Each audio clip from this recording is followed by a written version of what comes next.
ট্রেনের নিচে পড়ে এক ব্যক্তি দুই টুকরো। প্রিয় দর্শক, টাইম সিলেট থেকে আমি শাহেদ তালুকদার। আমরা এই মুহূর্তে আছি সিলেটের রেল স্টেশনের ভিতরে। এখান থেকে আমরা আপনাদেরকে জানানোর চেষ্টা করব যিনি মারা গেছেন আসলে কিভাবে কি হয়েছিল, কিভাবে উনি ট্রেনের নিচে পড়েছেন। আমরা সেটি যারা আছেন এখানে ঘটনাস্থলে তাদের সাথে কথা বলে জানার চেষ্টা করবো আসলে কি হয়েছিল। যিনি মারা গেছেন ওনার লাশ কিন্তু মৃতদেহ এখানে রাখা আছে। সরাসরি যদি আমরা দেখাই, যারা আছেন আমাদের সাথে অবশ্যই যিনি মারা গেছেন আসলে ওনার পরিচয় আমরা যতটুকু জানতে পেরেছি, ওনার বাড়ি সিলেটের দক্ষিণ সুরমা মুল্লারগাঁও। যারা আছেন এখানে দায়িত্বরত আমরা তাদের সাথে কথা বলা। আসলে ভাই কি নাম মারা গেছেন? ভাই আমরা জুয়ারের নামাজ আমার সাথে একলগে জমাতে আদায় করছেন মসজিদ। আসরের নামাজ পড়িয়া একটা পান ওনার দোকানের সামনে খাইয়া উনি হাঁটে হাঁটে চলে আসে। এখন ডিউটিরত যে লোক আছে, লাইনম্যান আছে, উনি বলে দুইবার সরাইয়া দিছে। আমরা তো শুনিয়া আসলাম। সরাইয়া দেওয়ার পরে মাগরিবের ঠিক আন্দার যে সময় হয় ওই সময় ট্রেন চলাকালীন ঘুরাইবার সময় চলাকালীন তলে ঢুকি গেছেন, ট্রেনের নিচে ঢুকি গেছেন। ঢুকার পরে কাটা হয়ে গেছে। এখন তানোর সাথে যে মোবাইল আর আইডি কার্ড ছিল, ওই আইডি কার্ড আর মোবাইল থাকার কারণে অফিসাররা শনাক্ত করতে সহজ হয়েছে। আমাদের একজনের মোবাইলে ফোন গেছে।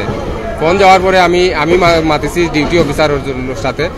মাতার পরে আমরা শনাক্ত হওয়ার পরে যে নাম বলছে যে ইফতেখার হোসেন সুমন, আইডি কার্ড সাথে আছে, আপনারা চলে আসেন। ওই আমরা চলে আসি সবাই এসে দেখি যে ঘটনা তো সঠিক। এটা তো সঠিক।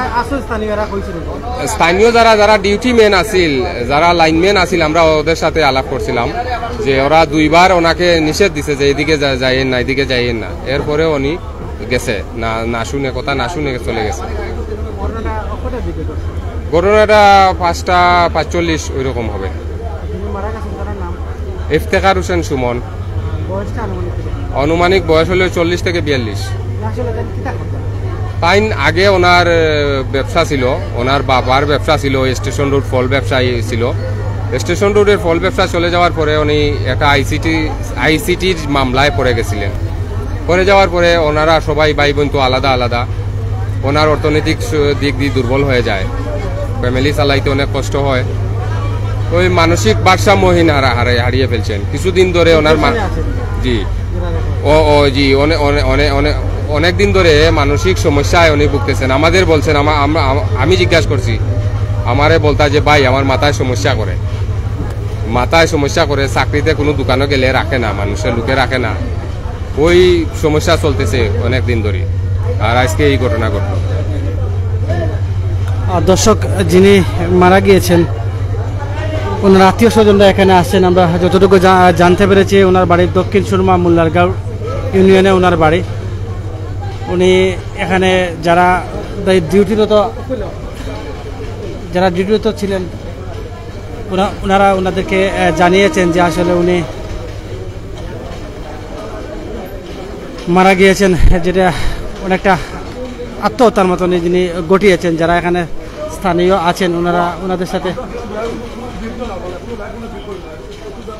কথা বলেছেন। আমরা সরাসরি এখান থেকে আপনাদেরকে জানিয়ে দেওয়ার চেষ্টা করেছি।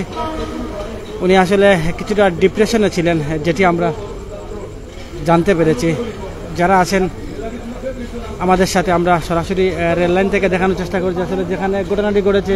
ক্যামেরার সম্মুখ প্রান্তে আপনারা দেখতে পারা একটু সামনে কিন্তু ঘটনাটি ঘটে। আমরা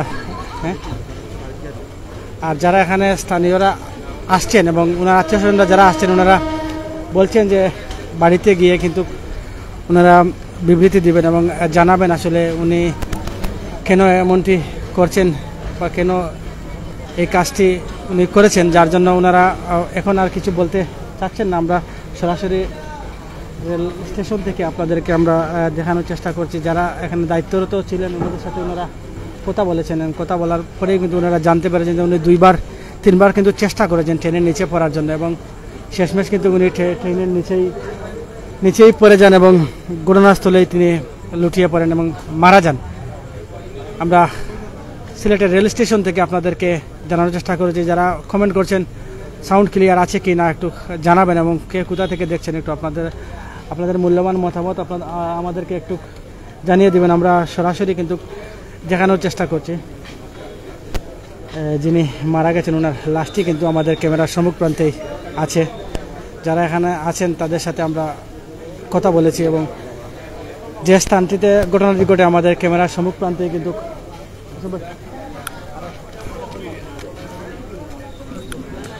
সেই স্থানটি আমরা ক্যামেরার সম্মুখ প্রান্তে আপনাদেরকে দেখানোর চেষ্টা করছি। আজ মাগরিবের পরপরই কিন্তু ঘটনাটি ঘটে, মাগরিবের পরপরই কিন্তু ঘটনাটি ঘটে। আমরা যেমনটা জানতে পেরেছি, এখানে যারা আছেন আত্মীয় স্বজনরা উপস্থিত হয়েছিলেন, তাদের কাছ থেকে আমরা জেনেছি যারা এখানে আছেন। আসলে আমরা ওনাদের সাথে আরও একটু কথা বলবো।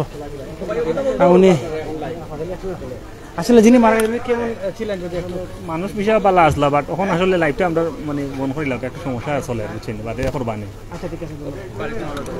যাই হোক দর্শক যারা আছেন ওনার আত্মীয় স্বজনরা, ওনারা বলছেন যে পরে কথা বলুন, কেউ ক্যামেরার সামনে কথা বলার মতন মন মানসিকতা নেই। যাই হোক, যারা আমাদের সাথে দেশ এবং প্রবাস থেকে লাইভে সংযুক্ত ছিলেন, সবার সুস্বাস্থ্য কামনা করে বিদায় নিচ্ছি। আসসালামু আলাইকুম ওয়া রাহমাতুল্লাহি ওয়া বারাকাতুহু। আমরা আবারও জানিয়ে দিতে চাই, ঘটনাটি ঘটেছে সিলেটের রেল স্টেশনের ভিতরেই কিন্তু ঘটনাটি ঘটে, যেখানে রেল স্টেশনের গাড়িগুলা সামন চেঞ্জ করে সেই স্থানে কিন্তু ঘটনাটি ঘটে। যারা এখানে আছেন তারা কিন্তু আমাদেরকে জানিয়ে দিয়েছেন যে উনি 2বার চেষ্টা করেছেন, 3 নম্বর সময় কিন্তু উনি নিচেই পড়ে যান। যারা ডিউটিরত ছিলেন তারা এমনটাই বলেছেন।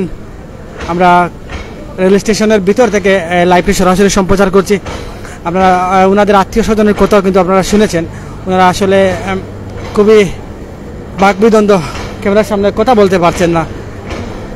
ওনারা বলছেন যে আমরা বাড়িতে গেলে কথা বলবো, কথা বলার মতন মন মানসিকতায় আমরা নেই। এখানে কিন্তু অনেকেই আছেন, জড়ো আছেন, ট্রেনের অপেক্ষা করছেন, যারা অনেকেই জড়ো আছেন। আমরা কিন্তু ট্রেন স্টেশনে কিন্তু আমরা আছি, রেল স্টেশন থেকে আমরা সরাসরি আপনাদেরকে লাইভটি উপস্থাপন করছি। দেশ এবং প্রবাস থেকে যারা আমাদের সাথে লাইভে সংযুক্ত আছেন, অবশ্যই লাইভটি শেয়ার করবেন। আর যদি এই ঘটনাটি প্রকৃতপক্ষে আত্মহত্যা হয়ে থাকে, আমরা এই মহাপাপ থেকে বিরত থাকি। যারা দেখছেন লাইভ, আসলে কে কোথা থেকে দেখছেন কমেন্ট করে জানিয়ে দিতে পারেন। এই যে ট্রেন দেখতে পাচ্ছেন, এই ট্রেনগুলো যখন ভিতরে ঢুকে এবং সামনের যে ইঞ্জিনের বগিটা আছে সেটি চেঞ্জ